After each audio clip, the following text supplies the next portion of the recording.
오늘 주실 말씀은 사도행전 11장 19절에서 26절입니다. 한 절씩 교도하고 마지막 절은 합독하시겠습니다.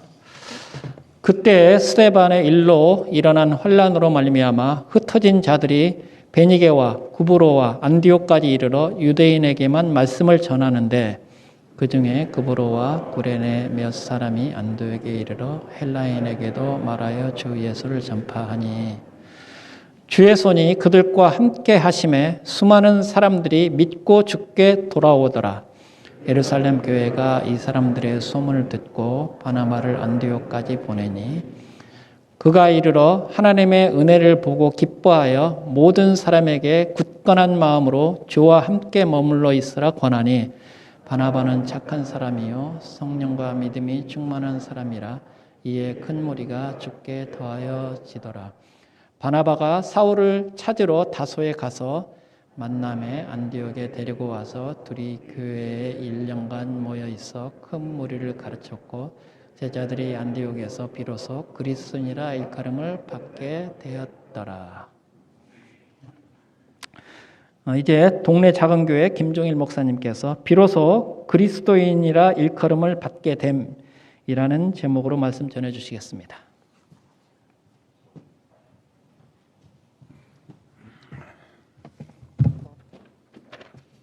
할렐루야. 오랜만에 또 여러분들 뵙게 돼서 반갑습니다. 오늘 제가 여러분과 함께 나누고 싶은 말씀은 사도행전 11장에 나오는 이 안디옥의 교회가 세워지는 모습을 우리가 같이 좀 살펴보고 싶습니다. 여러분들 쉽지 않은 이 상황 속에 또 코로나라는 또 전 세계적인 팬데믹의 고통 속에 우리가 이 마당 운동을 열심히 지금 해오고 있습니다. 저는 여기 올 때마다 여러분들을 통해서 하나님이 하실 새로운 일들에 대한 기대와 소망이 있습니다. 여러분들 이 과정과 이 시간들이 우리 한국교회의 새로운 모델을 제시해 주시는 그리고 새로운 교회의 모습을 보여주는 대안적인 공동체로 주님께 쓰임 받으시기를 간절히 축복을 드립니다. 사도행전 이 11장은 사실은 이전과 이후를 가르는 굉장히 중요한 내용이 되겠습니다. 이전까지의 복음의 진보와 교회의 확장과 그리고 하나님의 선교는 어떻게 보면 중요한 울타리가 하나 있었습니다. 그 울타리는 복음이 증거되는 데 있어서 굉장히 좋은 보호막과 같은 울타리였으면서 또한 동시에 복음이 제한되는 울타리가 됐었습니다. 그 울타리란 건 뭐냐면 바로 다름 아니라 유대인이라는 공통성이었습니다. 그러니까 예수님 자신이 유대인이셨고 예수님의 제자들도 유대인이었고 그리고 복음이 증거되는 현장과 복음을 받아들인 사람들도 누구였느냐? 유대인들이었습니다. 여기서 말하는 유대인이라는 것은 인종적인 유대인뿐만 아니라 야훼 사상, 하나님, 여호와 하나님을 아는 선지식이 있는 사람들이 대상이었다라는 것이죠. 당연하게도 그들은 구약을 알고 있고 다른 말로 말하면 모세의 율법을 아는 자들입니다. 모세의 율법을 안다는 것은 무엇입니까? 정체성이 있는 거예요. 우리는 하나님이 선택하신 백성이다. 야훼가 선택한 백성이다. 야훼가 우리의 구원자이시다라는 그 이해가 있는 사람들이 유대인들이었죠. 그리고 그들은 그 정체성뿐만 아니라 삶 속에서 그들의 생활 방식에서 다른 사람들과는 구별되는 삶의 방식을 취했습니다. 시간을 계산하는 방식도 다르고 그들이 정기적으로 지키는 절기가 있고 그들이 읽는 경전이 있었습니다. 토라와 예언의 말씀과 시편의 말씀들을 정기적으로 읽었습니다. 그리고 그들은 하나님이 다스리시는 그 땅의 시작과 출발이 바로 이 시온산 예루살렘에서부터 시작된다라는 그리고 그 다윗의 영광의 때가 다시 재현될 것이라는 기대와 소망이라는 정체성을 공유하고 있는 사람들이었습니다.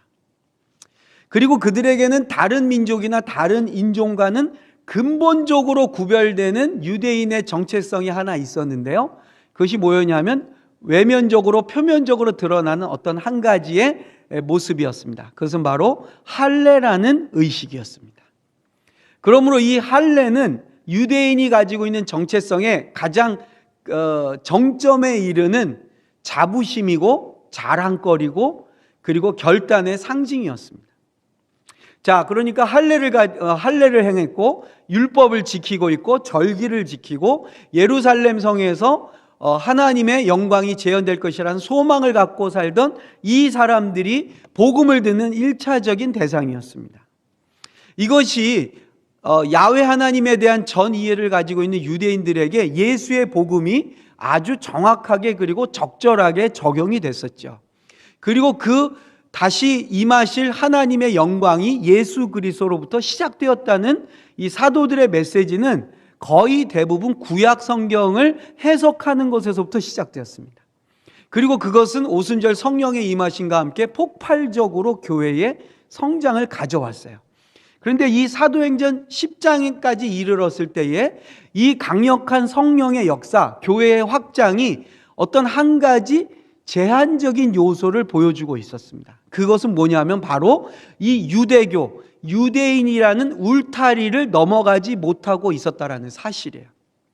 그러나 이것은 우리들이 생각했던 범위였고 예수님의 제자들이 이해했던 복음의 한계였지, 예수님은 사실 승천하시기 직전에 제자들과 모인 성도들에게 이 복음이 어떻게 전파되어야 될 것을 미리 말씀해 주셨습니다. 그것이 바로 사도행전 1장 8절에 나오는 말씀입니다. 여러분 혹시 성경 띄워주실 수 있으시면 같이 한번 사도행전 1장 8절 읽어보겠습니다. 시작.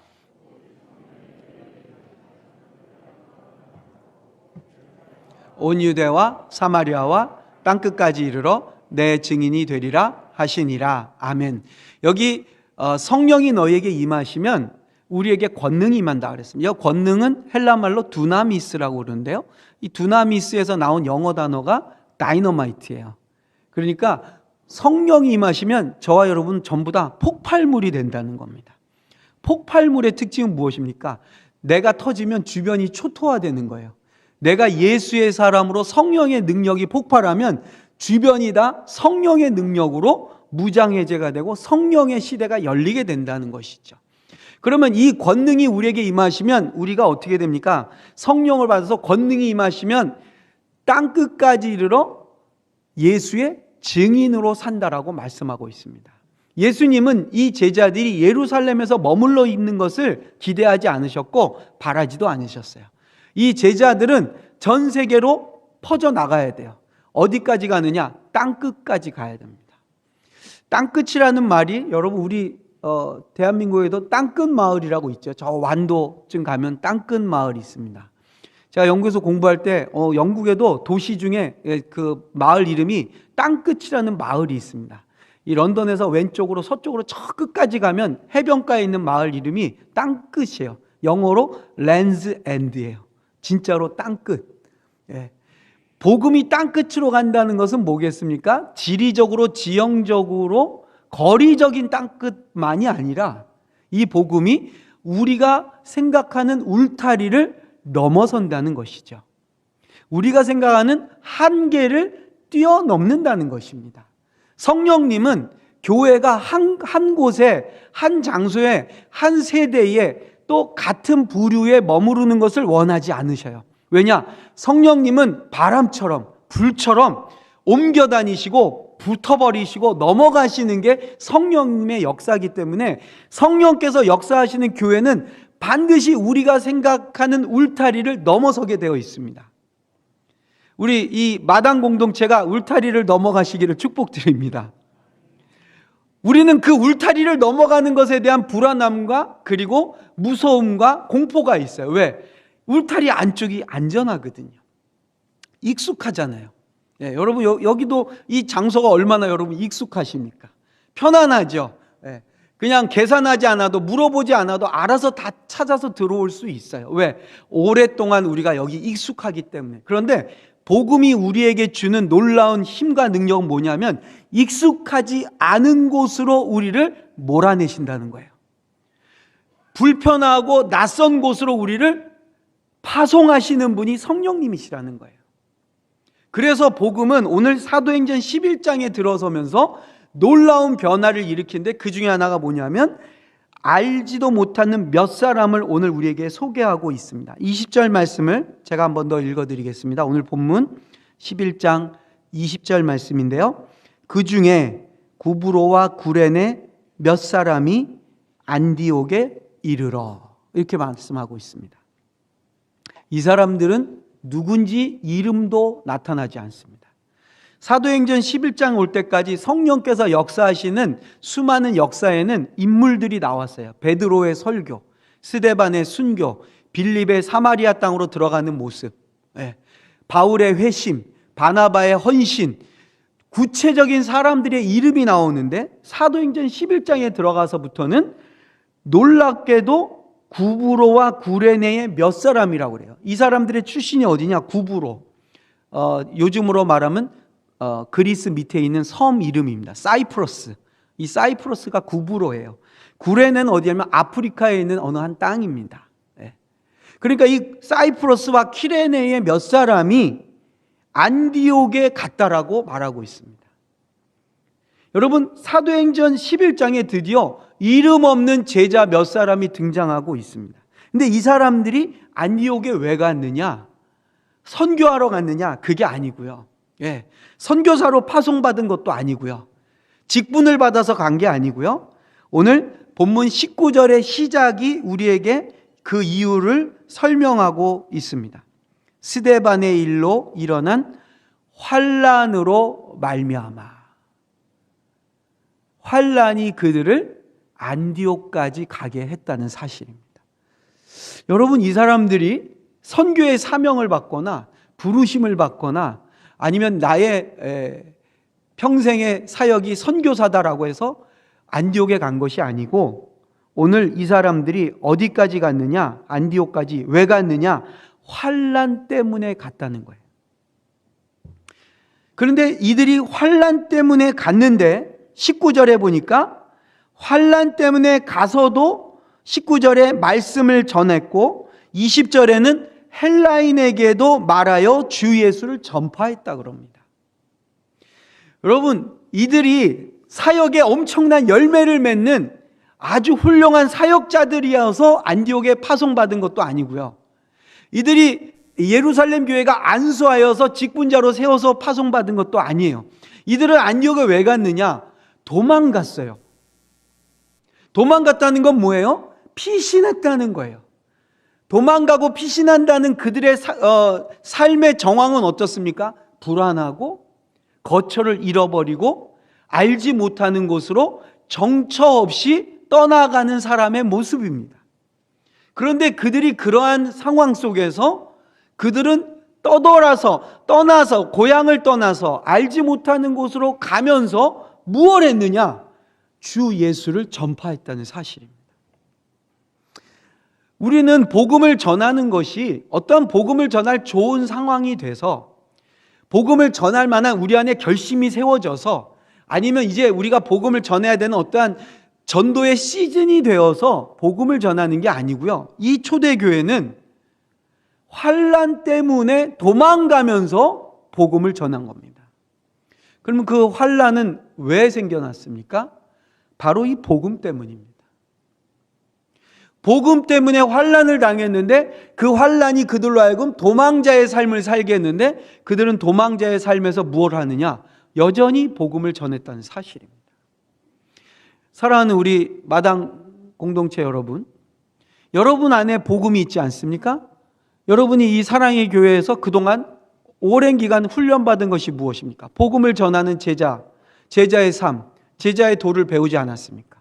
이 제자의 도가 어디서 능력이 나타나느냐? 여러분이 환난의 때를 만났을 때 그 복음이 진짜인지 아닌지가 드러난다는 사실이에요. 그러므로 여러분이 이 마당 공동체에 모여 있다는 것은 여러분 안에 있는 그 복음의 능력을 발휘할 수 있는 절호의 찬스라고 믿으시기를 바랍니다. 네. 아멘이죠? 여러분들 별로 감동이 안 오시는 것 같아요. 할 수 없죠, 안 오셔도. 제가 이 말씀, 이 사도행전 11장 말씀을 유난히 좋아하는 이유가 있습니다. 제가 좋아하는 이유는 이 익명의 그리스도인들이에요. 이 사람들은 이름도 없어요. 이 사람들은 교회에서 누군지도 안 나와요. 심지어 남자인지 여자인지도 몰라요. 그냥 몇 사람. 이 몇 사람이 이방인 선교의 출발선을 끊고 있습니다. 유대교라는, 유대인이라는 울타리를 넘어서는 일을 이 몇 사람이 시도하고 있어요. 그런데 그들이 그 일을 시도할 때에 어떤 일이 일어납니까? 주께서 그들과 함께 하셨다라고 말씀합니다. 주의 손이 그들과 함께 하심에. 사랑하는 우리 마당 공동체 여러분, 제가 볼 때 여러분은 이 위험한 상황과 도망자의 상황 속에 지금 이게 몰려 계시는 것 같아요. 그게 아니면 왜 여러분들이 여기서 이 추운 데서 히팅도 안 되고 조명도 어둡고 시설도 열악한 이 공간에 여러분들이 왜 모여 계십니까? 여러분들이 무슨 자학 증세가 있는 분들이 아니잖아요. 나 스스로를 막 괴롭히는 걸 좋아해서 여기 모여 계신 게 아니잖아요. 여러분 저 서초동 가면 시설 좋잖아요. 주차 시설 좋고 반짝반짝하고 따뜻하고 아름답고 황홀하고 웅대하고 괜찮은 곳이 있잖아요. 똑같은 이름의 교회인데 왜 거기 안 가시고 여기 계세요? 여러분은 지금 쫓겨나신 거예요. 밀려나신 거예요. 주류 바깥으로 지금 밀려나 있는 거예요. 그런데 사도행전 11장은 바로 그 밀려난 사람 몇 사람이 안디옥에 가서 뭘 했느냐? 복음을 전했다는 사실이에요. 여러분, 우리가 안락하고 편안하고 안전한 곳에 있는 것과 이 위기와 어려움과 모험을 즐길 수밖에 없는 이 상황에 있는 그 컨디션이 우리에게 축복과 저주의 기준이 아닙니다.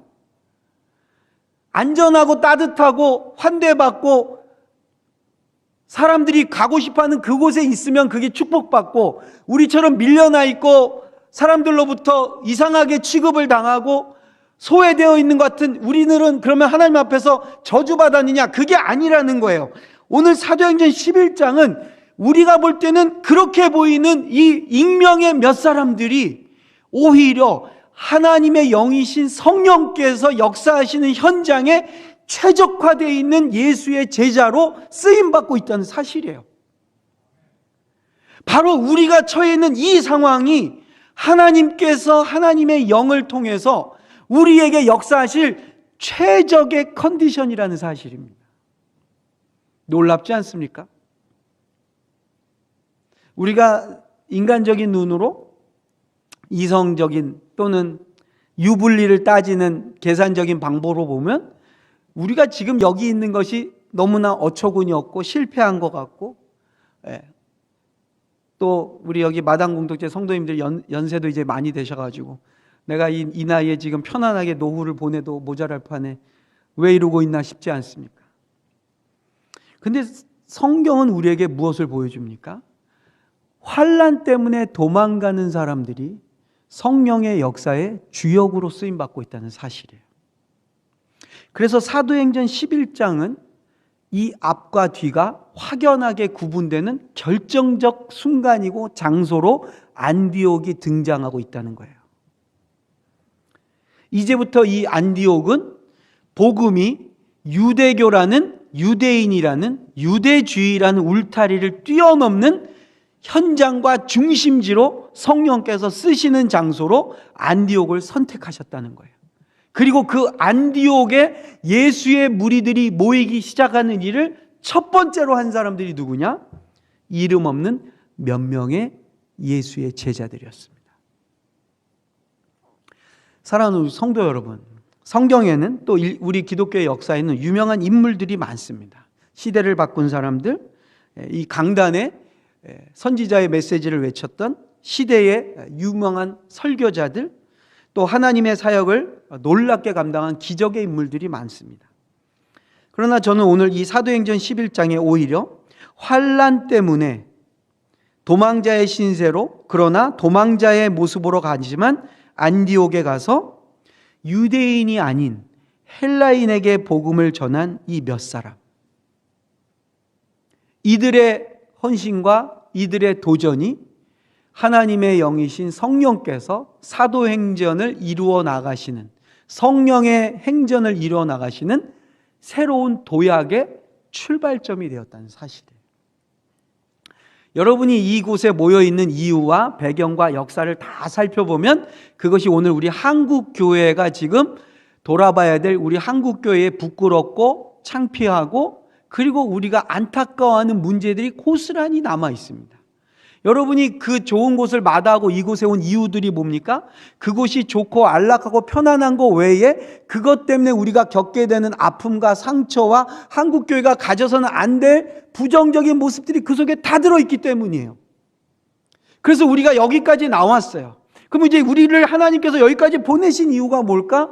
저와 여러분들 통해서 그동안 우리 이 복음이 유대주의라는 울타리에 묶여 있어서 넘어가지 못했던 새로운 하나님의 영의 시대, 새로운 교회가 출현되는 모습을 이 구레네와 구브로의 몇 사람을 통해 안디옥에서 시작된 것처럼 우리 한국교회가 가져야 될 새로운 교회의 모습, 새로운 하나님이 원하시는 공동체의 모습을 일으키기를 원해서 하나님께서 여러분들을 이곳에 보내시지 않았겠습니까?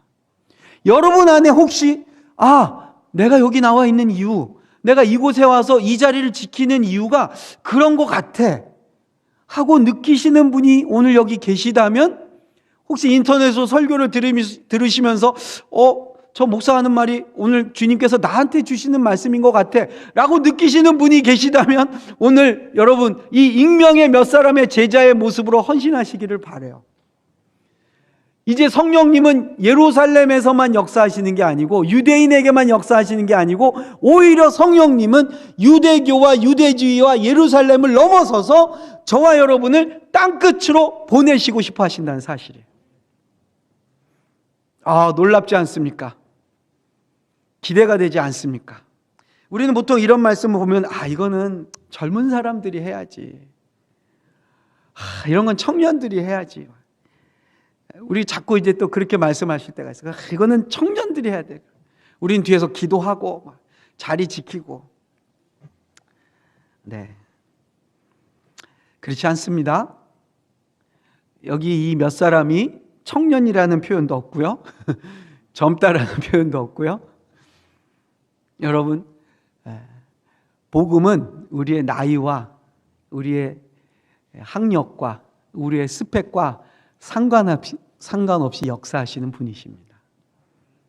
저는 오히려 한국교회는 50대, 60대, 70대 여러분 같은 분들이 새로운 일을 보여주실 때가 되었다라고 생각이 됩니다.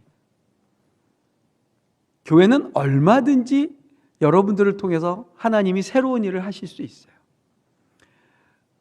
나이가 하나님의 일을 제한할 수 없습니다.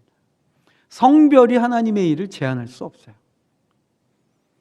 여러분이 이 좋은 교회에서 좋은 말씀을 들으시면서 좋은 제자로 훈련받으신 이유가 어디 있을까요? 그리고 여러분들이 저 아름답고 편안한 좋은 시설을 포기하고 여기에 나온 이유가 어디 있을까요? 예수의 제자가 된다는 것은 예수님을 따른다는 것이죠. 예수님의 삶이 어땠습니까? 예수님이 그 좋은 곳을 포기하시고 이곳에 오셨어요. 하늘 보좌를 놔두시고 이 땅으로 내려오셨어요. 하나님이신 예수님이 인간이 되셨어요. 그리고 그 인간이 되신 예수님이 인간들이 살아가는 이 땅에서도 하나님과 제일 가깝다고, 하나님과 제일 친하다고 생각하는 예루살렘과 예루살렘의 종교 지도자들과 어울리지 않으시고 하나님과 제일 상관없이 보이는 갈릴리로 가셨습니다. 그리고 그곳에서 하나님이 그들의 아버지가 되시고 그리고 그들의 친구가 되신다는 것을 온 몸으로 보여주셨습니다. 그리고 그 주님께서 이제 성령을 보내셔서 교회인 저와 여러분을 이 익명의 그리스도인들 몇 사람을 통해 안디옥까지 보내시고 계십니다.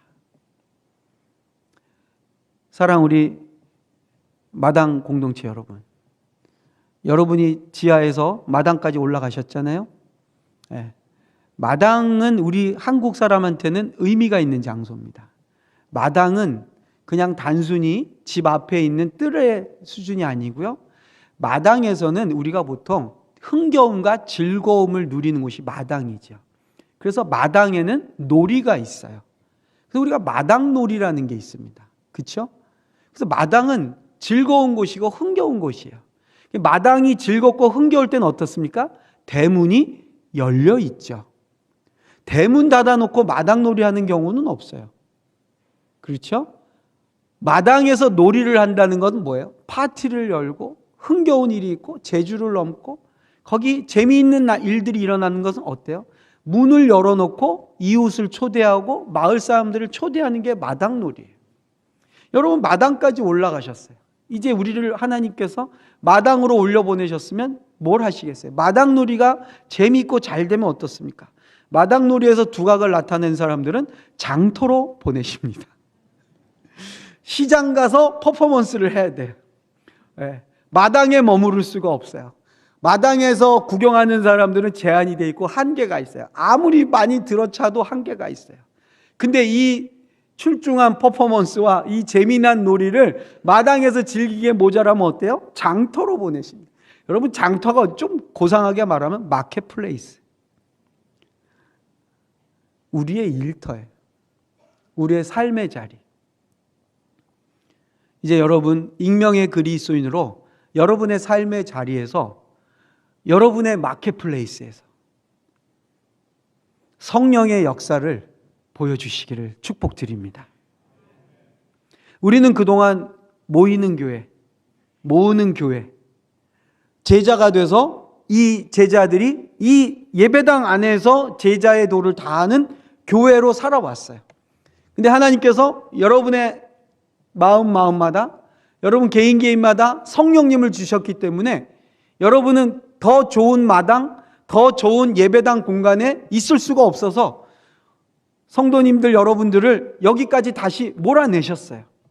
그리고 여러분들을 마당으로 올라가게 하셨어요. 이제 우리에게 주님께서 요구하시는 것, 우리로 하여금 가라고 하시는 여러분의 장터가 있는 거예요. 여러분의 마켓플레이스가 있어요. 여러분들이 만나는 친구들과 여러분들이 같이 어울리는 동호회 회원들과 여러분들과 같이 이야기하면서 재미나게 취미생활을 하는 여러분들의 친구들과 함께 그곳에서 예수가 그리스도이시고 예수가 주님이시라는 예수의 도를 전하는 안디옥을 만들라고 주님께서 요구하고 계시는 겁니다.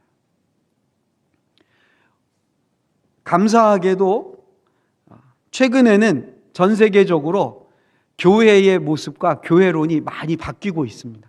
얼마나 감사한지 모르겠어요. 그런 의미에서 보면 우리 사랑의 교회 마당 공동체는 지금 전 세계 교회의 이 변화에 좋은 환경 속에 여러분들 계신 겁니다. 전 세계 교회 지금 좋은 환경이 뭐냐 하면 교회라는 울타리를 넘어서자는 거예요. 이제는 교회로 사람들을 불러 모으는 전도가 아니라 교회가 세상 속으로 들어가는 하나님의 선교를 하는 공동체로 선교적 공동체로서의 교회를 요즘 강조하고 있습니다. 선교적 공동체가 뭐냐? 오늘 여기 말씀하고 있는 사실은 안디옥까지 간 익명의 그리스도인들을 말해요. 이 사람들이 그전까지는 복음은 1차적으로 회당 안에서 전했어요. 회당에 모인 사람들과의 접촉점으로 복음을 전했어요. 왜냐? 회당에는 유대인들이 모이고 유대인들 가운데 정통 유대인들이 한가운데 자리를 잡고 그들은 율법을 읽고 절기를 지키고 유대인의 정결 예식을 행하는 자들이었기 때문에 그들에게 가서 복음을 전했어요. 그런데 이 사람들은 회당으로 들어가지 않고 유대인들에게 전하지 않고 복음을 들어보지 못한 헬라인들에게, 야훼에 대한 이해가 없는 헬라인들에게 복음을 전했는데 주의 손이 그들과 함께 하셨다는 사실입니다. 여러분, 지금도 우리 대한민국에는 예수님을 모르는, 복음을 들어보지 못한, 예수를 주로 믿고 사는 삶의 스타일이 뭔지를 전혀 모르는 사람들이 60% 가까이 됩니다. 이 사람들은 예수를 믿는다는 게 뭔지, 예수를 믿으면 어떻게 삶이 바뀌는지를 전혀 몰라요. 전혀 알지 못해요. 여러분, 우리 지금 대한민국의 놀라운 사실은 우리 20대가 미전도 종족이 됐어요. 네. 과거에 우리가 80년대, 90년대는 전 세계 미전도 종족을 향해서 선교사를 파송하고 성경 번역, 선교사를 파송해서 그 나라의 언어로 성경을 번역했습니다.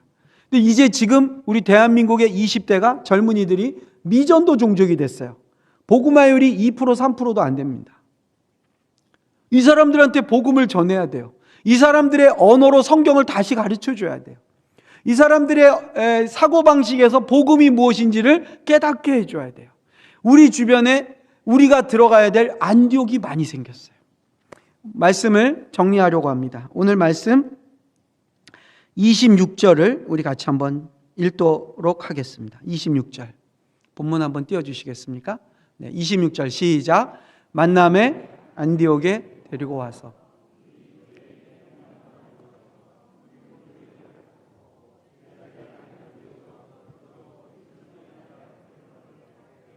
아멘. 안디옥에서 드디어 새로운 명칭이 하나 생겨납니다. 예수를 따르는 자, 예수의 도를 믿는 자, 이 사람들을 가리켜서 안디옥에서 비로소 그리스도인이라 일컬음을 받게 되었더라. 그리스도인이라, 이 말은 그리스도를 따른다, 그리스도를 따르는 자, 영어로 말하면 Christ follower입니다. 요즘 우리 인스타에 팔로우 몇 명인지 중요하죠. 그래서 여러분, 이 세상은요 다 누군가를 팔로우해요. 연예인들 팔로우하고 셀럽들 쫓아다니고, 거기 가서 좋아요 누르고, 또 타고 넘어 들어가고, 이 세상은 다 누군가를 팔로우하고 싶어해요. 왜 팔로우합니까? 그 사람이 입은 옷 나도 입고 싶고, 그 사람이 취한 포즈로 나도 사진 찍고 싶고, 그 사람처럼 되고 싶은 우리의 선망의 대상이 있어요. 이게 우리 젊은이들 사이는 뭐예요? 아이돌이에요. 셀럽들이에요. 그런데 안디옥에서 어떤 사람들이 나왔느냐? 예수 그리스도를 팔로우하는 사람들이 드디어 나왔어요. 그들은 예수님처럼 살아요. 예수님처럼 말해요. 예수님처럼 행동해요. 예수님 같은 능력이 나타나요. 그랬더니 그 지역의 사람들이 그들을 가리켜서 뭐라 그랬느냐? 그리스도 팔로워라고 말하기 시작했다는 거예요. 그들이 어디서 예수처럼 말하고 예수처럼 행동하고 예수님처럼 능력을 발휘했습니까? 회당에서요? 아니요. 유대인들끼리요? 아니요. 헬라 사람들이 모여있는 저작거리에서, 헬라 사람들이 말하는 그들의 대화 속에서, 그들이 머물러 있고 그들이 모여있는 장터에서 그리스도를 따르는 본을 보여줬을 때 드디어 안디옥에서 오늘 우리가 말하는 크리스찬이라는 말이 생겨났습니다. 그리스도인이라는 말은 유대교의 울타리 안에서 생겨난 단어가 아니에요. 그리스도를 따른다는 이 크리스찬이라는 말은 예루살렘에서 시작된 단어가 아니에요. 크리스찬이라는 말은 그리스도가 누군지 모르고 그리스도의 말도 들어본 적이 없고 예수의 도를 전혀 모르는 안디옥에서 예수를 따르는 이름 없는 몇 명의 성도들을 통해서 생겨난 단어였습니다. 저는 우리 마당 공동체를 주님께서 장터로 보내실 줄로 믿습니다. 여러분, 장터를 향해 눈을 돌리십시오. 저 바깥 세상을 향해 보십시오. 제가 아까 여기 예배 들어오기 전에 저를 이렇게 안내해 주신 집사님한테 여쭤봤어요. 요즘 우리 여기 마당 예배는 몇 명이나 출석하세요? 그랬더니 온라인, 오프라인 다 해서 한 500여 명 되신대요. 그리고 뭐 이렇게 따져보면 그래서 한 맥시멈 700명 정도 한 예상하신다고 그래요. 그래서 제가 바로 그 말씀 드렸어요. 700명이면 70명, 예수님이 70명씩 파송하셨잖아요. 70명씩 10개는 나오겠네요. 여러분, 단번에 여러분 10개의 교회를 만드실 수 있어요. 여기 모여 있으니까 하나죠. 여러분이 안디옥으로 가보세요. 단방에 마당 공동체가 10개가 될 수 있습니다. 70명 적은 숫자 아니에요. 예수님도 70명을 보내셨잖아요. 70이라는 숫자가 만만한 숫자가 아니에요. 여러분이 단방에 여기서 10개의 공동체를 만들어서 안디옥으로 보내서 이 세상을 소동을 일으킬, 예수의 이름으로 소동을 일으킬 자원들이 여기 지금 모여 계셔요. 유대교라는 울타리를 넘어가면 돼요. 이 마당이라는 울타리를 이제 넘어가시면 돼요. 왜? 성령님은 지금 저 마당 바깥에서 일하고 계십니다. 성령님은 그곳에서 지금 여러분들을 부르고 계셔요. 와서 여기서 예수의 팔로우의 모습을 보여주라고요. 왜? 여러분의 퍼포먼스와 여러분의 간증과 여러분의 고백과 여러분의 손을 통해 나타나는 하나님의 능력을 보고 싶어하는 세상이 지금 여러분들을 기다리고 있어요. 나이가 많다고요? 이제 내가 그러기엔 너무 오래됐다고요? 아니요. 여러분은 그동안 하나님이 준비시켜 놓으신 분들이에요. 예. 마당에서 훈련을 잘 받고 마당놀이를 잘 하셨으니까 이제 장터로 나가실 때가 되었습니다. 제가 이런 설교도 이제 너무 많이 해가지고 여기 와서요. 오늘이 이제 마지막이 됐으면 좋겠습니다. 예. 이젠 그만하고 여기서 좀 그만 모였으면 좋겠어요. 여러분, 이 세상이 지금 여러분들을 보고 싶어하고 여러분들의 입에서 나오는 예수의 스토리를 듣고 싶어하는 세상이에요. 얼마나 놀라운 일들을 하나님께서 여러분을 통해 이루시고 싶어 하시는데 이제 마당놀이를 잘 하셨으니까 장터로 나가셔서 여러분들로 말미암아 이 세상이 예수를 따른다는 게 저거구나. 그리스도를 따르는 자들은 저렇게 사는구나. 예수를 따른다는 게 이렇게 멋있는 거구나. 보여주시고 증명해내시는 예수님의 제자 되시기를 주님의 이름으로 축복드립니다. 기도하겠습니다. 존귀하신 하나님, 아들 예수를 이 땅에 보내셔서 예수로 말미암아 시작된 하나님 나라, 그리고 그분의 영이신 성령을 우리에게 부어주셔서 예수의 영으로, 예수의 제자로 예수님을 모르는 그 땅, 그 지역, 그 사람들에게 가서 예수를 따르는 제자의 삶을 보이고 살라고 우리를 보내시는 삼위 하나님, 우리도 안디옥에 다다른 익명의 몇 사람의 제자들처럼 이 세상을 향해 나아가는 마당 공동체 되게 하옵소서. 예수님의 이름으로 기도드립니다. 아멘.